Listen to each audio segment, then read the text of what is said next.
And thank you all for being here today, wherever you are on planet Earth now, to celebrate all together the diversity of a very charismatic group of flowering plants, the Angraecoids, which are part of the orchid family.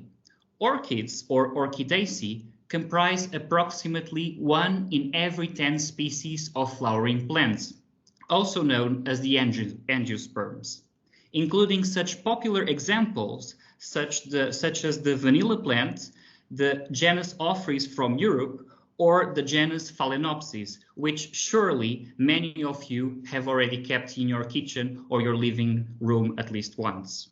But how can we recognize an orchid?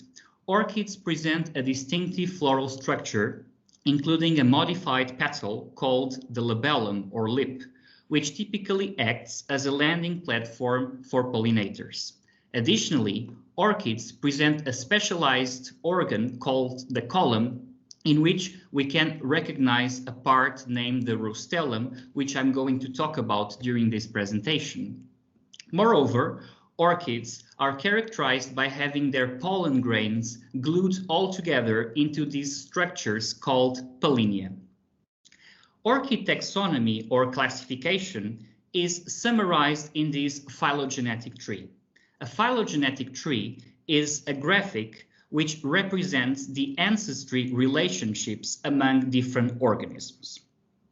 And according to this classification, the orchids are divided into 5 subfamilies, the largest one being the Epidendroideae, which includes most orchid species such as Phalaenopsis, which grow on other plants, which are called epiphytes. And within the Epidendroideae, several tribes are recognized, including the Vandeae, and it is within the Vandeae that we find the subject of today, the Angraecoid orchids, corresponding to subtribe Angraecinae. The Angraecoids, of which I present you an overview of their vegetative and floral morphology here, comprise some 800 species, being the most species-rich group of epiphytic orchids in the Afrotropics, which includes mainland tropical Africa and Madagascar, presenting a great diversity of chromosome numbers and pollinators, making them a beautiful and excellent subject to study angiosperm evolution. And now I would like you to join me on a journey through Angraecoid evolution, where I'm going to present the results, some results of my PhD revolving around 3 hypotheses and 6 objectives, which I'm going to introduce you in the next 30 to 35 minutes. So let's get started, with our journey. Some technical issues, so I apologize for that. So this journey will have 3 main stops. First, I will talk about Angraecoid classification, providing an updated phylogenetic and taxonomic framework for the group by testing the latest available classification hypotheses for Angraecoids.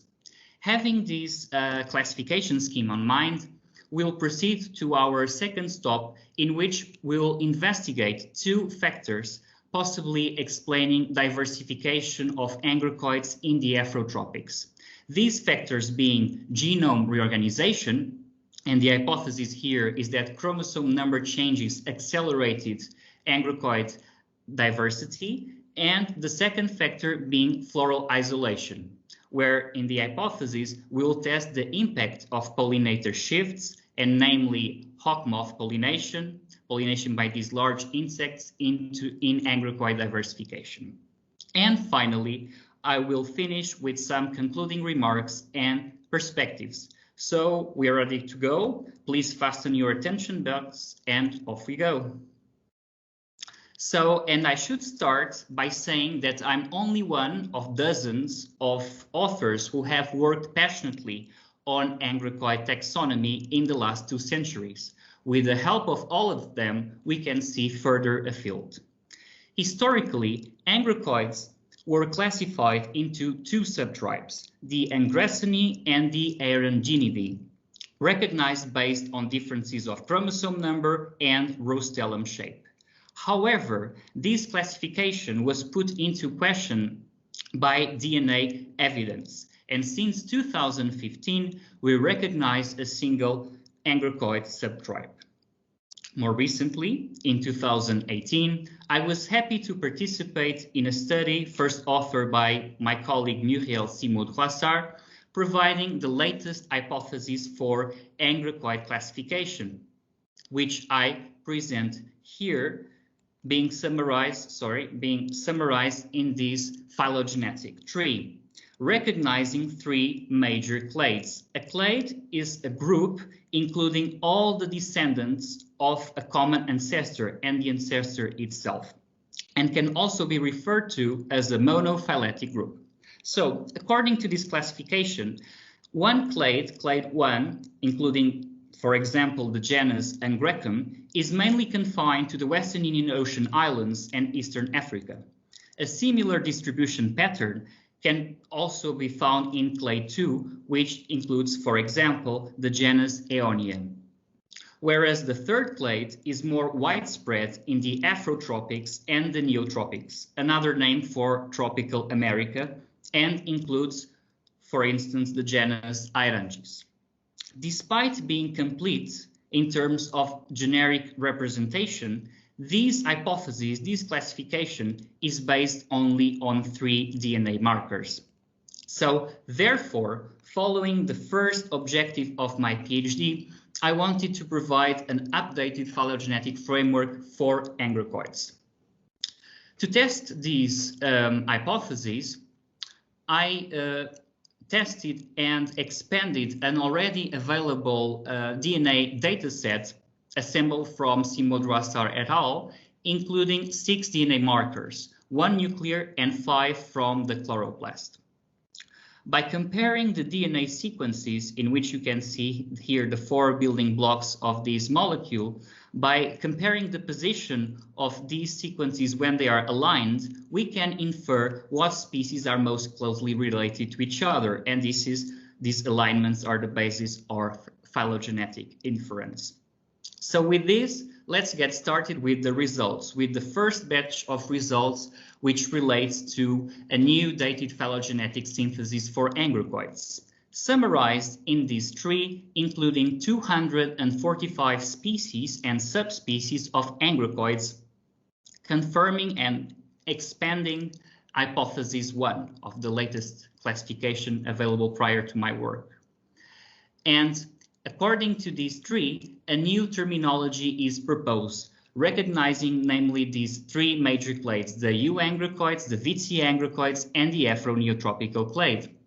Within these last clades, a total of 10 subclades with some tongue-twisting names are further proposed, namely the key Angraecoids, which we'll further discuss together with the impact of genome reorganization. Importantly, many of these clades are not supported for the moment with morphological evidence, with the so-called synapomorphies. Now, this phylogenetic synthesis also includes the most available time frame for Angraecoid evolution published to date recently. And these divergence date estimates are based on a method called molecular clock, where we assume that there's a relationship between the evolutionary time that has elapsed since lineages have diverged and the amount of differences in their DNA sequences that they have accumulated. And when I compared my estimates with those of another epiphytic group from tropical Africa, which is present in tropical Africa, the genus Bulbophyllum, it seems that Angraecoids and Bulbophyllum share a common intercontinental dispersal history between Asia, Africa, and the Neotropics.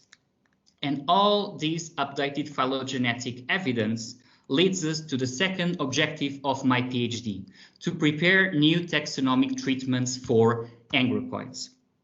And for my work, I focused on African genera of the Afro-neotropical clade, wherein I tried to address problems of genera which were non-monophyletic, which were not clades.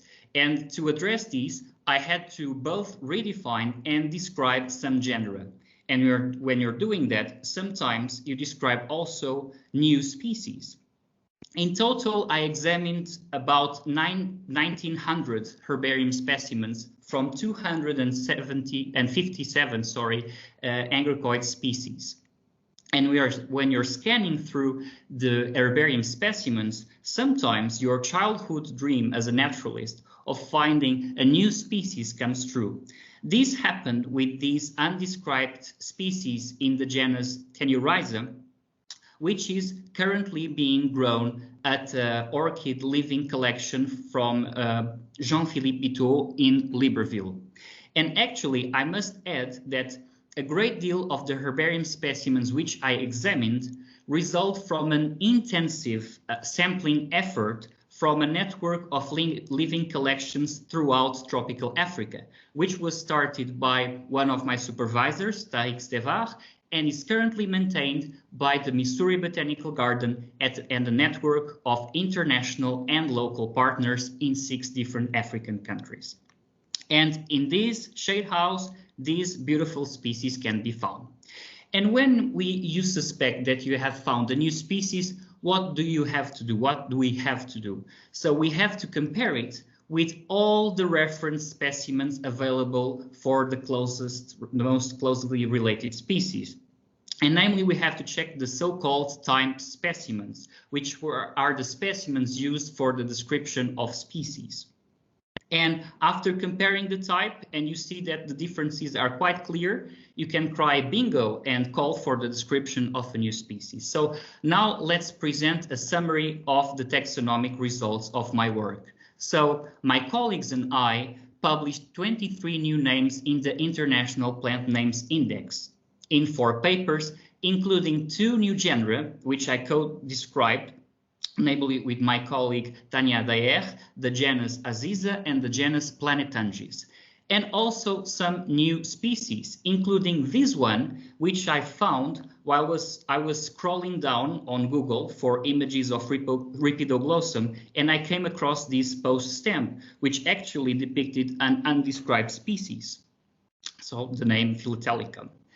And besides these new species, and new genera, I had to redefine some genera, including Diaphananthi, Microcilia, which includes the genus Tenurisa, the new species, namely, so they are just odd-looking species of Microcilia, and the genus Rhipidoglossum.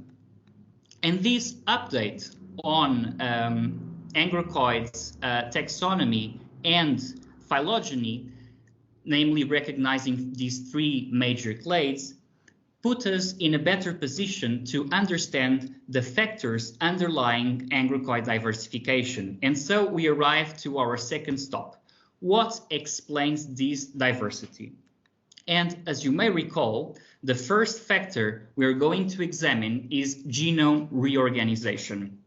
And here we'll focus on chromosome number changes, which I will refer to from now as karyotypic shifts as well. So Angraecoids present an unparalleled diversity of chromosome numbers among orchids. And in general, variation of chromosome number is due to 2 phenomena: polyploidy, or whole genome duplication, and disploidy, involving chromosome condensation in the case of descending disploidy, or chromosome fission in the case of ascending disploidy. In both phenomena have been associated with environmental instability, changes in diversification rates in multiple angiosperm lineages, and changes in ecology, as it is reported in some Untitled orchids, where the species with the lowest chromosome counts are short-living and grow as twig epiphytes. And with this background, we can better understand our second working hypothesis, which attributes the great diversity of chromosome numbers among mainland tropical African Angraecoids to a higher environmental instability in the continent, involving oscillations of forest extent parallel to Angraecoid evolution. And these chromosome numbers changes in turn have increased hypothetically diversification rates. And testing these hypotheses represents the third objective of my work. To achieve these, I compiled all available chromosome counts for Angraecoids, which were used to reconstruct chromosome number evolution. And in parallel, I calculated diversification rates that express the number of species accumulated per lineage per unit of time. And these rates are typically represented in this kind of graphs called diversigrams, which basically are phylogenetic trees in which the branches are color-coded with the values of the diversification rates, with the highest values being represented with warm colors and the lowest values with cold colors. And after obtaining a diversigram, I mapped onto it the occurrence of karyotypic shifts, which were compared with the distribution of significant upshifts or downshifts of diversification. And all of these against the backdrop of a timeline of climatic and vegetational events in tropical Africa, which were recently reviewed by Couvreur and co-authors. And with these in mind, let's get to know the results, these three batch of results, which relates to the interplay of chromosome evolution and diversification in Angraecoids. I know that there's a lot of information going on this figure, but please bear with me. So basically here there's a diversigram for Angraecoids onto which chromosome number was, the evolution of chromosome number was reconstructed, and all of these plotted against this timeline of major climatic vegetational events. And what are the major findings we can see from this graph? That 90% of species in tropical Africa descend from at least one transition of chromosome number from 17-18 to 25 chromosomes. And these probably took place during the Middle Miocene Climatic Transition, a period of environmental turmoil in the continent. However, the processes behind these shifts are still enigmatic. Overall, karyotypic shifts and predominantly descending disploidy seem to parallel cladogenesis. This means the rise of nucleates in mainland Africa, whereas diversification rates seem to be uncoupled with chromosome shifts, as it is illustrated in the case of few Angraecoids from Madagascar, presenting the highest diversification rates, but basically with no chromosome number variation. However, diversification rates seem to respond to the second factor we are going to explore next, which is floral isolation. Floral isolation refers to reproductive barriers associated with changes in flower shape or color, for example. And in this sense, Angraecoids present a remarkable floral diversity, namely an unrivaled variation of nectar-pollen distances. For example, Angraecum longicalcar has a spur which is 860 times longer than teeny-tiny Angraecum minus. And on top of that, of spur length, spur shape is also remarkably diverse. And we can wonder what explains all these details, all these shapes. And we can attribute these to pollinator shifts and shifts in sites of pollinia attachment on the body of pollinators, the two components of floral isolation, which we're going to explore next.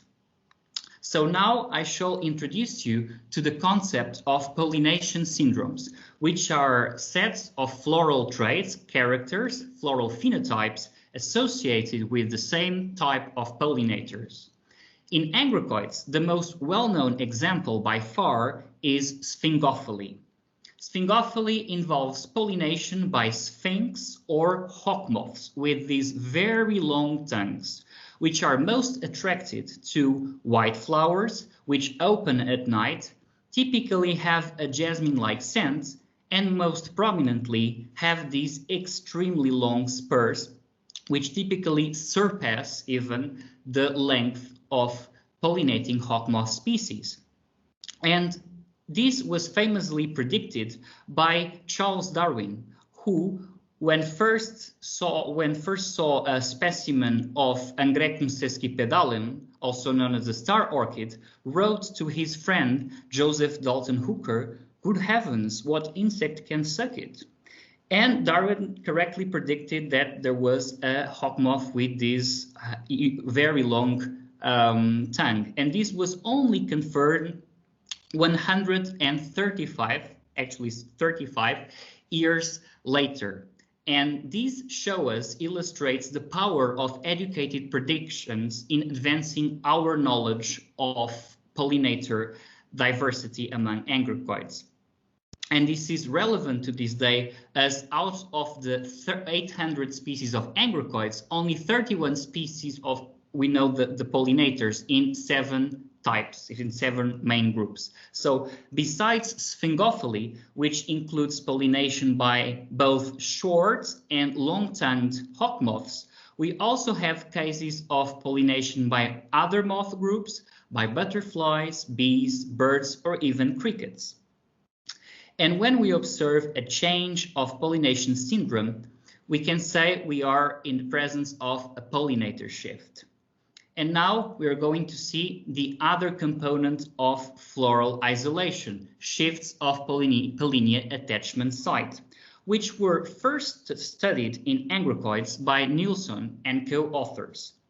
These authors concluded that in Madagascar, 5 co-occurring species of Angraecoid were actually pollinated by the same hawk moth as their main pollinator. And their results are summarized in this figure, where you can see the frequency distribution of pollinia plotted along the body of the pollinator. And we can namely see that some species place their pollinia, their pollen masses, on the upper dorsal surface of the hawk moth's tongue, whereas this species here, Angraecum arachnites, places its pollinia on the lower or ventral surface. And what is different between these species? You can see that the vertical orientation of the flowers, the resupination, is different, where the upside down flowers of arachnites translate into an alternative pollinia deposition. So please recall that flower resupination, flower orientation on the vertical axis, is a key factor in producing reproductive barriers, as we will see further. So all of these examples with Angraecoids are within the realm of hawk moth pollination. And thus, this is the best known pollinator syndrome in Angraecoids. We are going to test its impact on Angraecoid diversification. But here I'm going to open parentheses to introduce you to a review of Sphingophily in the Afrotropics, which represents the 4th objective of my work. And this is to better contextualize the ecological and evolutionary significance of this syndrome in Angraecoids.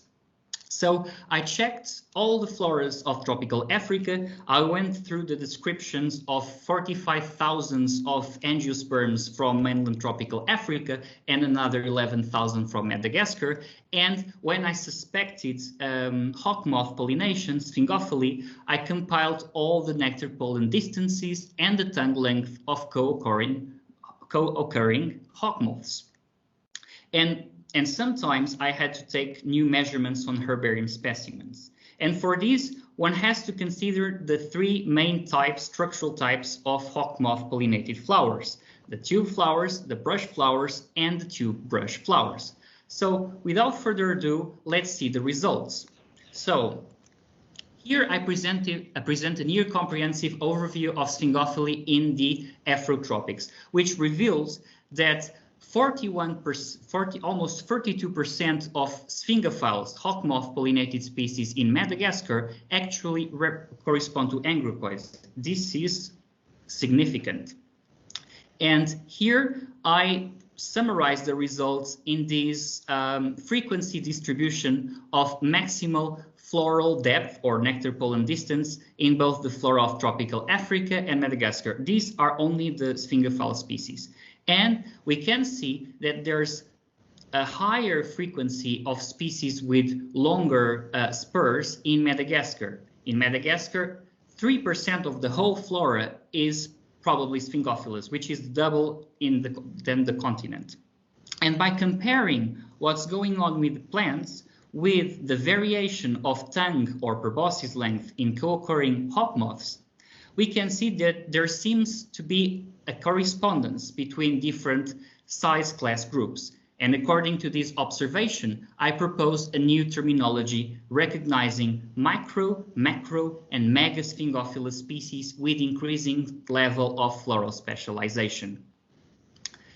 And with this in mind, we arrive to our third working hypothesis, that shifts to hawk moth pollination have accelerated angraecoid diversification. And why I suspected this? What is special about these insects? Well, hawk moths are long-distance flyers, and this contributes to increased population connectivity among the pollinated species, which can reduce extinction rates. And on top of that, as relatively large insects, hawk moths represent a wider niche for pollinia placement.